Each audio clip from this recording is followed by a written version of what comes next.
저희가 2025년 새해 첫 인사드립니다. 새해 복 많이 받으세요. 올해 첫 영상은 개인형 퇴직연금 계좌 IRP로 준비를 해보았는데요. 연금 계좌 중에서도 연금 저축도 있고 다양한데 왜 IRP를 준비하신 걸까요? 저희가 작년이죠. 2024년 10월 말부터 퇴직연금 실물 이전 제도가 시행이 됐어요. 시행이 됐는데 시행 이후에 실제로 은행에서 증권으로 적립금들이 상당한 규모로 이동을 하고 있고요. 주요 증권사 3사, 세계사 자료만 좀 찾아보면 총 2달 동안에 8천억 원 이상의 자금이 이동한 것으로 조사가 되고 있습니다. 이게 다른 증권사까지 다 합쳐볼 경우에 1조 이상의 적립금이 이동을 했다라고 보시면 될 것 같아요. 네, 이게 1월 6일 기준일 텐데 네. 되게 짧은 시간 사이에 많은 자금이 이동한 것 같습니다. 맞습니다, 여러분. 이게 의미하는 게 무엇인가 생각을 해보면 IRP 등 연금 계좌에 대한 프레임이 좀 바뀌고 있다라고 생각을 하시면 될 것 같아요. 예전 같았으면 연금 계좌는 그냥 퇴직금 받는 계좌 혹은 세액공제 받는 계좌 이렇게만 생각을 했다면 이제는 그게 아니라 내가 적극적으로 운용을 해서 내 노후 자금을 축적해야 하는 투자 계좌구나 라는 인식이 생겨나기 시작한 것 같습니다. 그렇기 때문에 조금 더 나한테 맞는 조금 더 높은 수익률을 올릴 수 있는 그런 금융회사를 찾아서 이동을 하고 있다라고 보시면 될 것 같습니다. 네, 오늘은 IRP끼리 이전하는 상황을 전제로 이야기를 나눠볼 텐데 네. 연금 계좌 간의 이전은 DC형 퇴직연금, IRP, 연금저축도 가능합니다. 이 모든 연금 이전 상황을 잡지 투자와 연금 커버 스토리에서 다루었었는데요. 자세한 내용이 궁금하신 분께서는 아래 링크에 접속하시면 투자와 연금 잡지 전문을 읽어보실 수 있습니다.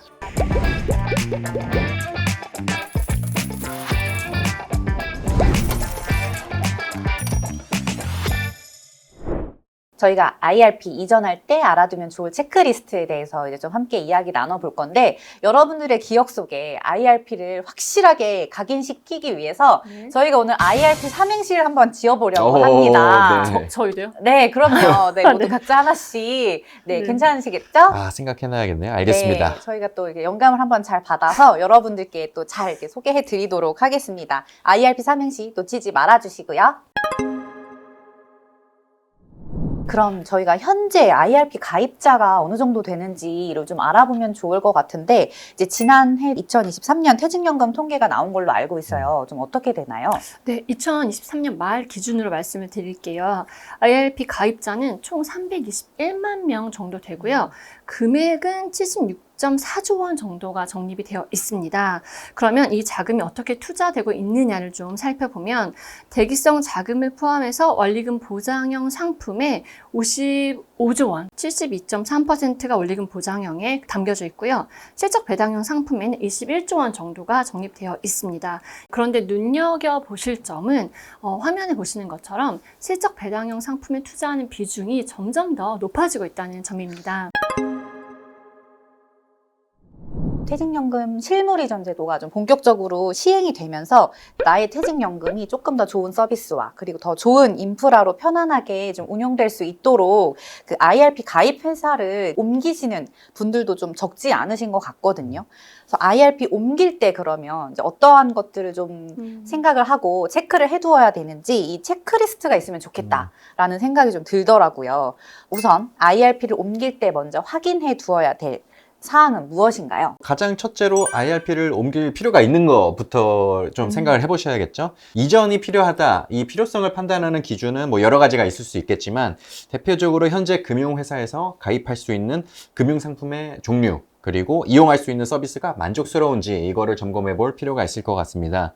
IRP에서 운용 가능한 금융상품은 금융회사에 따라서 좀 차이가 나는데요. 만약 현재 IRP 가입자가 적립금을 ETF에 투자하고 싶다고 해보겠습니다. ETF, 네. 네네. 이 경우 금융회사 중에서 IRP에서 ETF를 거래할 수 있는 서비스를 제공하고 있는 곳인지 살펴볼 필요가 있겠죠. 대다수 증권사에서는 ETF를 주식처럼 실시간으로 사고 팔 수 있는 서비스를 제공하고 있습니다. 최근 은행과 일부 보험사에서도 IRP에서 투자할 수 있는 서비스를 제공하고 있지만 실시간 매매는 안 됩니다. 가입자가 매매 주문을 하면 당일 중에 혹은 이길에 거래가 되는 형태로 이루어지고 있죠. 그러면 좀 금융회사별로 이 상품 차이가 많이 나나요? 맞습니다. 지금 ETF 말씀을 주셨는데 금융회사별로, 금융업권별로 또 투자 가능한, 운용 가능한 상품이 구분되기도 합니다.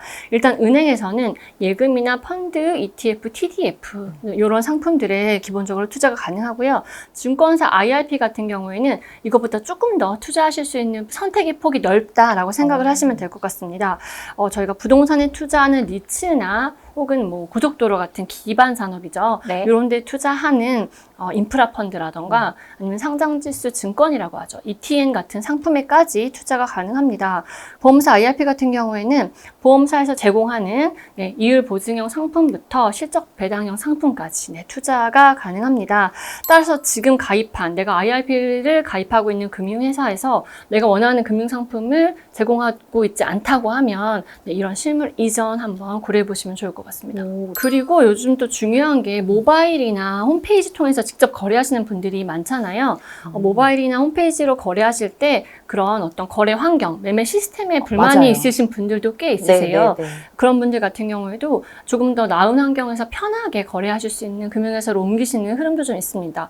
실제로 제 지인 같은 경우에는 자기가 속해 있는 금융회사에서는 총 수익률 보는 게 너무 불편하다, 기간 설정도 불편하다라고 하셔서 최근에 그런 점이 아주 잘 되어 있는 금융사로 옮기시는 사례를 제가 직접 보기도 했습니다. 저는 이제 설명을 좀 들으면서 네. IRP 삼행시 영감을 나왔나요? 받았습니다. 여기서 네. 나왔어요. 제가 네. 먼저 첫 번째로 해봐도 괜찮을까요? 네네네, 좋습니다. 네, 운을 한번 운 띄워주세요. 띄워드릴게요. 네, 시작. I. 나는 할 때 네, I. I, 오케이, I, 알겠습니다. I. 알겠습니다. 네. 그 다음에 R. R, 리뷰. 오. P. 네. 포트폴리오. 아. 네. I 리뷰 포트폴리오. 문장이 됐네요. 네, 맞습니다. 네. 라고 지어봤는데, 나의 포트폴리오를, 나의 IRP에 있는 이제 포트폴리오를 다시 한번 좀 이렇게 돌아보고, 이게 지금 이전이 좀 필요할까라고 좀 체크해보는 것이, 확인해보는 것이 필요하겠다라는 생각이 들어서, 맞아요. 네네. I 리뷰 포트폴리오라고 지어봤습니다. 잘- 여러분, 네. 잘 타이밍을 잘 괜찮으신가요? 노리셨는데요. 네. 그러면 이제 이렇게 해서 확인을 좀 해보고 IRP를 좀 옮기고 싶다라는 좀 니즈가 확인이 되셨다면 어디로 그럼 옮겨야 할지 그걸 좀 생각해 봐야 될 텐데 이때는 좀 어떤 걸 좀 살펴보면 좋을까요? IRP를 취급하는 금융회사가 2023년 말 기준으로 증권사 14곳, 생명보험사 10곳, 손해보험사 6곳, 은행이 12곳 등 총 42곳입니다. 따라서 기준을 세워놓고 금융업권 그리고 그 안에서 금융회사를 선택하는 과정에서 퇴직연금을 옮기기에 적합하지 않은 곳을 소거해 나가는 방식으로 하는 게 편리하실 수 있겠죠. 우선 본인이 투자하고자 하는 상품을 제공하고 있는지부터 좀 살펴봐야겠죠. 이제 앞서 살펴봤듯이 금융업권별로 투자 가능한 상품군이 정해져 있으니까 원하는 금융업권을 골라낼 수 있겠죠. 원하는 투자 상품이 명확히 있다면 금융회사별로 이제 취급하는 상품이 약간 좀 차이가 있을 수 있으니까 이 상품을 이 회사에서 제공을 하고 있는지를 확인하는 것이 필요하겠습니다. 그러면 그 네. 상품에 대해서 좀 알아보려면 네. 그 회사별로 좀 들어가서 보면 되나요? 네네네. 퇴직연금 취급 상품은 각 금융회사의 홈페이지나 모바일 앱에서 굳이 계좌 개설하지 않으셔도 되니까 하지 않아도. 네네, 바로 조회하실 수 있습니다. 저는 또 이 얘기를 해드리고 싶은데 IRP는 퇴직연금을 운용하는 수단이기도 하지만 궁극적으로는 나중에 연금으로 수령하기 위한 계좌잖아요. 네. 그렇기 때문에 해당 금융회사가 내가 원하는 방식으로 연금을 제공을 하는지 내가 원하는 방식으로 연금 수령을 할 수 있는지를 살펴보는 것도 중요합니다. 연금 수령 방식이 다 좀 다른가요? 맞습니다. 크게 한 5가지로 한번 구분을 해드리려고 하는데요. 첫 번째는 매번 일정한 금액을 받는 정액식이 있고요. 그다음에 두 번째로 일정한 기간 동안 연금을 수령하는 기간 분할 방식이 있습니다. 그리고 세 번째로는 법에서 정한 연금 수령 한도만큼 적립금을 맞춰서 이렇게 인출해주는 한도 분할식이 있습니다. 그리고 네 번째, 가입자가 원하는 때에 원하는 만큼 적립금을 찾아 쓸 수 있는 비정기 인출 가능하고요. 그리고 가입자가 사망할 때까지 받을 수 있는 종신형 연금 이렇게 5가지 형태가 크게 가능합니다. 중요한 건 금융회사마다 제공하는 연금 수령 방식이 다 다르다는 점인데요. 예컨대 종신형 연금 방식 같은 경우에는 일부 생명보험회사에서만 가능하고요. 비정기 인출 방식 같은 경우에도 증권사라던가 일부 금융회사에서만 제공이 가능하기 때문에 좀 꼼꼼하게 가입 전에 따져보실 필요가 있습니다. 그리고 금융회사마다 이렇게 연금 수령 주기도 5년, 10년, 30년 선택할 수 있는 옵션이 다르기 때문에 이 점도 좀 살펴보시면 좋을 것 같습니다. 그리고 저희가 연금 수령 이야기를 지금 하고 있는데 가령 나는 조금씩 받다가 나중에 좀 많이 받고 싶어 하는 체증형도 네. 가능하고요. 회사에 따라서. 반대로 나는 힘 있고 에너지 있을 때 좀 돈을 많이 쓰고 나중에 좀 적게 받겠다라고 하는 체감형도 선택이 가능합니다. 이런 식으로 금융회사마다 제공하고 있는 여러 연금 수령 옵션들이 다르기 때문에 좀 꼼꼼하게 따져보시고 그 금융회사로 IRP 이전하시거나 선택하시면 좋을 것 같습니다. 네, 저 여기서 IRP 삼행시 쓰겠습니다. 오. 삼행시, 네, 네. 아. 지금 계속 올리브님이 지금. 계속 신경 제 쓰고 마지막이네요, 있었어요. 그러면. 네. 네네. 그러면 저희가 운을 띄워드릴게요. 네네. 저랑. 알겠습니다. I. Imagine, 오. 이매진. 네. 오, 네. 그럼 두 번째. R. Rich, 오, 부자. 리치. 네. 오, 네. 마지막. 하나, 둘. P. P. 네, pensioner 하겠습니다. 이매진 리치 펜셔너. 네, 연금 투자를 하는 궁극적인 목적은 바로 연금을 수령하기 위한 거잖아요. 네. 네. 그렇기 때문에 연금 투자하실 때는 늘 imagine, 상상하시면 좋겠습니다. 내가 돈을 열심히 모아서 리치 펜셔너로 사는 풍부하게 넉넉하게 연금 받으면서 사는 모습을 상상하셔라. 네. 굉장히 좋은 것 같습니다. 엄청 네. 어떻게 네, 이렇게 IRP, 다 네, 상상하시면서 이렇게 삼행시 큰일 났네. 쳐보겠습니다. 저도 네. 생각해야 되는데. 분발하시면 좋을 것 같은데요. 알겠습니다.